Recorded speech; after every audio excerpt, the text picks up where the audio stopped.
ఓం సమర్థ సద్గురు సాయినాథ్ మహారాజ్కి జై.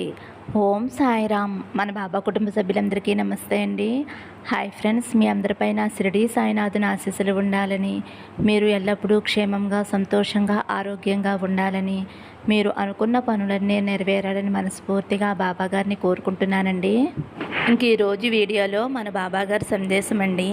మన బాబాగారు ఏమంటున్నారంటే, తల్లి, ఈ 3 నెంబర్లలో ఒక నెంబరు తాకమ్మా, రేపు ఉదయాన్నే మంచి శుభవార్త వింటావు తల్లి అని అయితే మన బాబాగారు మనందరి కోసం ఒక మంచి సందేశం తీసుకువచ్చారండి. మరి బాబాగారు చెప్పబోయే ఆ సందేశం ఏమిటో బాబాగారి మాటల్లోనే తెలుసుకుందాం ఫ్రెండ్స్. చిన్న రిక్వెస్ట్ అండి, మన వీడియోస్కి అయితే ఒక చిన్న లైక్ ఇవ్వండి ఫ్రెండ్స్. ఇంకా వీడియోలోకి వెళ్ళిపోదామండి. ముందుగా అయితే ఫస్ట్ నెంబర్ అండి. ఫస్ట్ నెంబరు తాకిన నా బిడ్డ ఎవరైతే ఉన్నారో, తల్లి, నీకోసమే ఉదయాన్నే ఒక మంచి శుభవార్త తీసుకువచ్చానమ్మా. నేను చెప్పే మాటలు విని నీ పనులు ప్రారంభించుకో తల్లి. రోజంతా ఆనందంగా సంతోషంగా గడుపుతావమ్మా. మీద నమ్మకంతో నేను చెప్పేది వినమ్మా. ప్రతిరోజు కూడా నీకు ఏమి కావాలో, నీ కోరిక ఏమిటో నాకు చెబుతూనే ఉన్నావు. నీ ప్రార్థనలు నా మనసు దాకా చేరుతున్నాయమ్మా. నువ్వు కోరినది నేను జరిపిస్తానో లేదో, తీరుస్తానో లేదో అని అనుమానపడుతున్నావు కదమ్మా. నీ మాటలు వింటున్నానో వినకుండా కదలకుండా అలాగే ఉన్నానో అని అనుకుంటున్నావు కదమ్మా. నువ్వు నా బిడ్డవు తల్లి. నువ్వు నాతో కాకుండా ఎవరితో చెప్పుకుంటావమ్మా. నీకు కావలసిన దానికోసం, ఇవ్వవలసిన దానికోసం నేను చేయవలసిన పనులు చేస్తూ ఉన్నానమ్మా. నీ బాబా చేసే పనులు నీకు కనిపించవు, అన్నీ కూడా వ్యత్యాసంగానే ఉంటాయి తల్లి. నీ కళ్ళకు నేను చేసే పనులు కనపడవు కాబట్టి బాధపడుతున్నావు. నువ్వు అడిగింది ఇస్తానో లేదో అని. నీకు ఇవ్వవలసిన దానికోసం నేను పనిచేస్తూనే ఉంటాను తల్లి. ఈ నిదానం నువ్వు భరించలేకపోతున్నావమ్మా. కానీ నేను మాత్రం తప్పకుండా నిన్ను నిచ్చెన ఎక్కిస్తాను. నీకు కావలసింది తప్పకుండా ఇచ్చే తీరుతానమ్మా. కానీ నువ్వు నీ మనసులో ఇలా అనుకుంటున్నావు, నా సాయి తండ్రి నా కష్టాన్ని గుర్తిస్తున్నారా లేదా, నా మనసులో బాధ తొలగిస్తారా లేదా, నా బాధను తొలగించే ప్రయత్నంలో ఉన్నారా లేదా అని అనుమానంగా ఉన్నావు కదమ్మా. నువ్వు అస్సలు అనుమానపడవద్దు తల్లి. నీ బాధను తొలగించే ప్రయత్నంలోనే ఉన్నానమ్మా. భవిష్యత్తులో నీకు ఎలాంటి ఆపద కూడా రాకుండా నీకు కాపుదలుగా ఉంటాను తల్లి. నీకు కావలసింది దొరికినప్పుడు తప్పకుండా నాకు ధన్యవాదాలు చెప్పుకుంటావమ్మా. అప్పుడు అన్ని విషయాలకి కూడా పరిష్కారం దొరుకుతుంది. ఇప్పుడు నీకు కావలసింది నీ వెనక జరుగుతుంది. నీకు ఉన్న సమస్యలు, నీకు ఉన్న చిక్కులు తొలగిపోతున్నాయి. నీ సమస్యలు తీర్చడానికే వచ్చాను తల్లి అని చెప్పటానికే వచ్చానమ్మా. నువ్వు ఎప్పుడూ కూడా నన్ను అడిగేది ఒకటే, బాబా నా సమస్యలు తీర్చు, నా కష్టాల నుంచి గట్టెక్కించు, నేను కోరిన కోరికలు తీర్చు బాబా అని అడుగుతున్నావమ్మా. సమాధానం ఇవ్వటం లేదు అని నా మీద నీకు కోపం వస్తుంది కదమ్మా.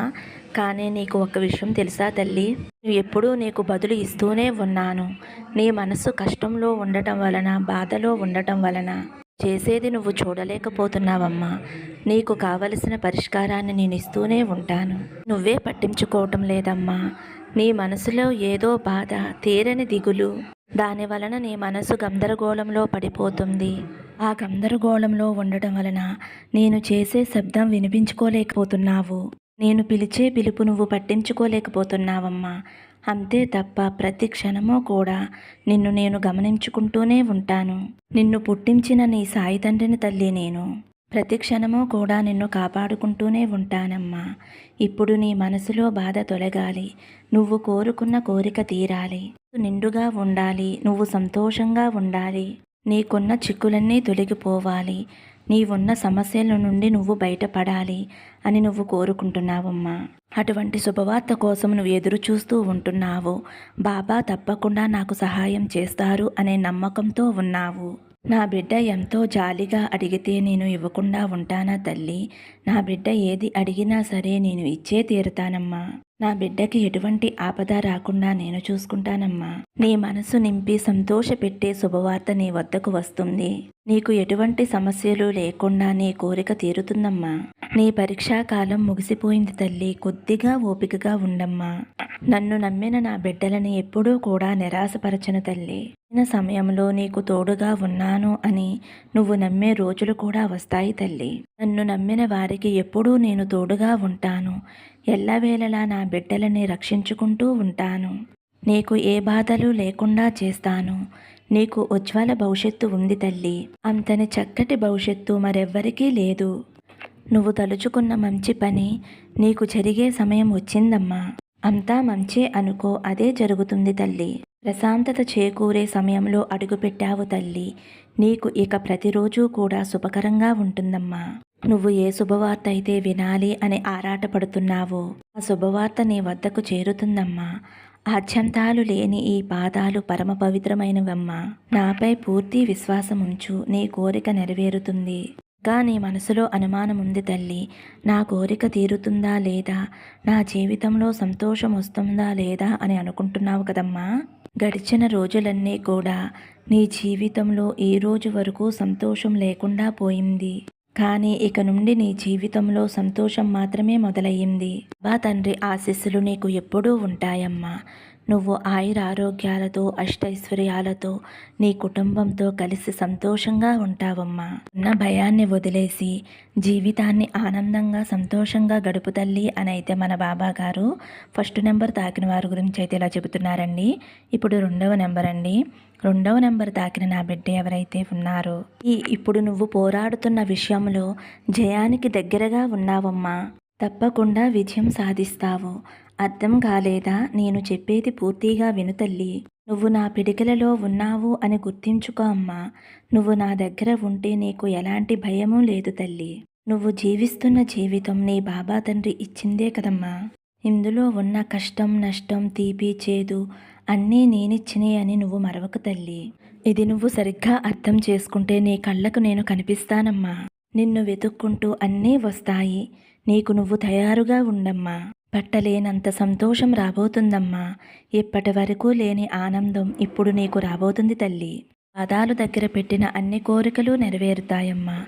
నీవు కోరింది తప్పకుండా జరుగుతుంది. నిన్ను హేళన చేసిన వారి ముందు నిన్ను తల ఎత్తుకుని తిరిగేలా చేస్తాను తల్లి. నువ్వు కోరిన నీ జీవితం ఇక నుంచి ప్రకాశవంతంగా ఉంటుందమ్మా.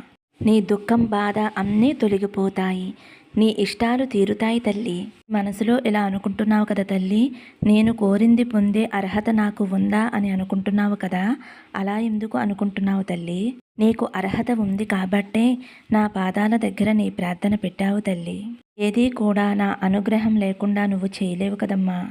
నీ ప్రార్థనలన్నీ కూడా నేను నీతో అడిగేలా చేస్తున్నానమ్మా. నువ్వు కోరింది జరుగుతుంది కాబట్టే నువ్వు నా దగ్గర అడిగేలా చేశానమ్మా. అన్ని విషయాలు నా దగ్గర చెప్పుకుంటావు కదమ్మా.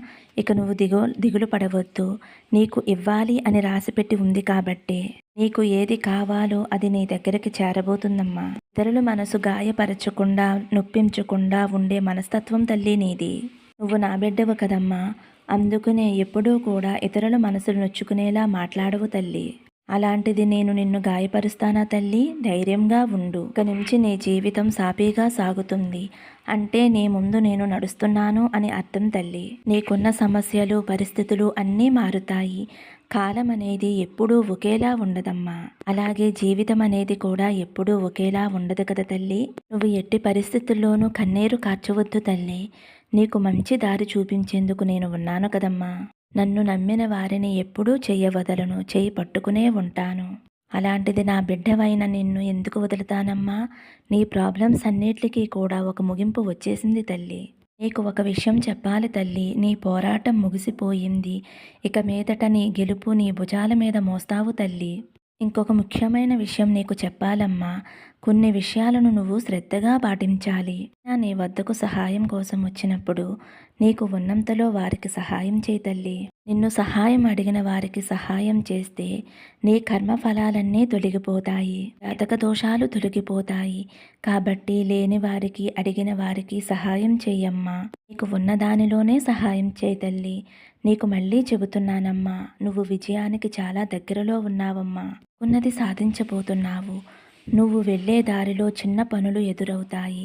ఆ పనులు పూర్తి చేసుకుంటే తప్పకుండా విజయం నీ సొంతమవుతుందమ్మా. నేను చెప్పినవన్నీ కూడా శ్రద్ధగా పాటించు తల్లి. అతి త్వరలో నీకు జయాన్ని విజయాన్ని తప్పకుండా అందిస్తానమ్మా. నమ్మకంతో ఉండు తల్లి. నేను ఏ పని చేసినా అందులో విజయం పొందుతాను అనే నమ్మకంతోటి నా బాబా తండ్రి నాకు సహాయం చేస్తారు అనే నమ్మకంతో ఉండమ్మా. నమ్మకమే కదా తల్లి మనిషిని నడిపించేది. కాబట్టి ఎప్పుడూ కూడా నీ మీద నమ్మకాన్ని, నా మీద నమ్మకాన్ని ఎప్పుడూ వదులుకోవద్దు. నువ్వు నడిచే దారిని పూలదారిగా మారుస్తానమ్మా. నీ వెనకాలే నేను ఉంటాను తల్లి. నువ్వు ఏమాత్రమో కూడా బాధపడకుండా, భయపడకుండా ధైర్యంగా ఉండు తల్లి అని అయితే మన బాబాగారు 2వ నెంబర్ తాకిన వారి గురించి అయితే ఇలా చెబుతున్నారండి. ఇప్పుడు 3వ నెంబర్ అండి. 3వ నెంబర్ తాకిన నా బిడ్డ ఎవరైతే ఉన్నారో, తల్లి రేపు నువ్వు ఒక శుభవార్త వింటావు. ఆ శుభవార్త రేపు సాయంత్రం లోపల మీ ఇంటికి చేరుతుంది. ఏ శుభవార్త వింటే నువ్వు మానసికంగా ఎంతో ఆనందంగా ఉంటావో అటువంటి శుభవార్త నీ ఇంటికి చేరుతుంది తల్లి. ఎన్నో రోజులుగా ఎదురు చూస్తున్నావు. ఇది నీ కుటుంబానికి ఎంతో మేలు చేస్తుంది. నువ్వు మరీ మరీ కోరుకున్న శుభవార్త నీకు వచ్చి చేరుతుందమ్మా. విని నువ్వు ఆనందంతో ఉప్పొంగిపోతావు. ఎన్నో ఏళ్ల నీ కృషి ఫలించింది. ఇక నుంచి నీకు అంతా మంచి జరుగుతుంది. ఈ వార్త అన్ని శుభాలని తీసుకువస్తుంది. ప్రతిదీ మంచే జరుగుతుంది. నీ జీవితం ఒక మంచి మార్గంలోకి వెళుతుంది. సంతోషాలు వెల్లివిరుస్తాయి. సమాజంలో గౌరవ మర్యాదలు పెరిగి మీ హోదా పెరుగుతుంది. ఇటువంటి రోజు కోసమే కదా ఎన్నో రోజుల నుంచి ఎదురు చూస్తున్నావు. మానసికమైన ఆనందం వ్యక్తిని ఆరోగ్యవంతులను చేస్తుంది. మనకంటూ ఆరోగ్యం ఉంటే ఏదైనా చేసి మనం అనుకున్న స్థాయికి చేరగలం. ఇప్పటి వరకు నీకు మానసిక ఆందోళన వల్ల ఆరోగ్యం కూడా దెబ్బతింది తల్లి. ఇకపై నీ ఆరోగ్యం కూడా బాగుంటుంది. ధనం లేనిదే ఎవరూ కూడా ఈ సమాజంలో గౌరవించరు. అది నువ్వు అనుభవపూర్వకంగా తెలుసుకున్నావు కూడా. ఆ ధనం నీకు కావలసినంత లభిస్తుందమ్మా. కాబట్టి నీకు గౌరవ మర్యాదలు అధికంగా పెరుగుతాయి. ఎందుకంటే ఈ రోజుల్లో మంచితనం చూసి గౌరవించేవారన్నది ఎవరూ లేరమ్మా. ధనం ఉంటేనే ఏ వ్యక్తికైనా గౌరవం మర్యాదలు. ఇచ్చిన సొమ్మును జాగ్రత్తగా చేసుకుని సమాజంలో గౌరవంగా బ్రతకడానికి అవసరమైనవన్నీ ఏర్పాటు చేసుకోండి. సుఖ సంతోషాలతో జీవించటానికి నీకు మంచి అవకాశం ఇస్తున్నానమ్మా. ఈ అవకాశాన్ని నువ్వు సద్వినియోగం చేసుకో. నువ్వు నీ కుటుంబంతో కలిసి సంతోషంగా ఉంటావు. ఎప్పుడూ నా నామజపం చేస్తూ ఉండు. నా విభూది ధరిస్తూ ఉండు. మీ కుటుంబం ఆయురారోగ్యాలతో అష్టైశ్వర్యాలతో జీవితాంతం ఆనందంగా ఉండాలి అని నా ఆశీస్సులు నీకు అందిస్తున్నాను తల్లి అని అయితే మన బాబాగారు 3వ నెంబర్ తాకిన వారి గురించి అయితే ఇలా చెబుతున్నారండి. ఫ్రెండ్స్, ఈరోజైతే మన బాబాగారు మనందరి కోసం మంచి సందేశం అందించారు కదండి. ఈ సందేశం మీ అందరికీ కూడా నచ్చింది అనుకుంటున్నాను ఫ్రెండ్స్. నచ్చితే కనుక ఒక చిన్న లైక్ ఇవ్వండి. అలాగే ఫస్ట్ టైం చూసేవారైతే మన బాబా భక్తి ఛానల్ తప్పకుండా సబ్స్క్రైబ్ చేసుకుని సపోర్ట్ చేయండి. సర్వే జన సుఖినో భవంతు. సమస్తం సద్గురు సాయినాథార్పణమస్తు. శుభం భవతు. జై సాయిరామ్.